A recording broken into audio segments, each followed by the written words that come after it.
Good morning, everyone. Welcome back. Good morning, gardeners. I'm Meg Moore with the Charleston Parks Conservancy. Megan Mills is behind the camera again, and we're going to take a little tour of our greenhouse. We're going to talk about seeding again, because this is the time, everybody. Get ready for fall. So we promised you we were going to check on our seedlings weekly. You can see they're sprouting up very nicely.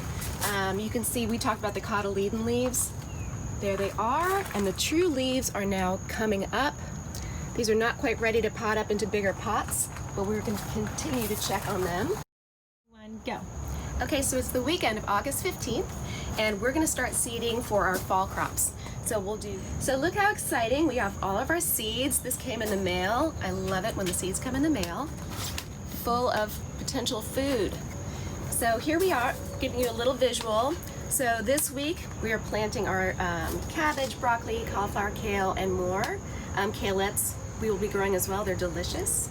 At the end of August, we'll be planting our lettuces and mustards.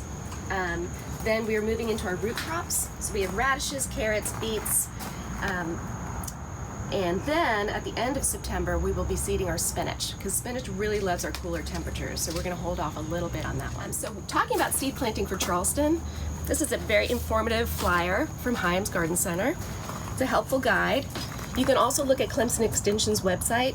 Just make sure that you look for the zone for the coastal South. So let's talk about zones. The growing zones are very important when you're considering when to seed your plants. So Charleston is 8B or 9A because of our warm temperatures and our cool season temperatures. So the USDA comes up with these zones according to our lowest winter temperatures, our elevation, proximity of bodies of water, and our heat. So I hope this has been helpful. We want you to know that timing is very important when it comes to seeding. We really want strong, healthy transplants to put into our gardens, so we need to get started at the right time. So don't forget to consider your zone and the date and get your seeds on time, and I wish you the best of luck. Grow for it.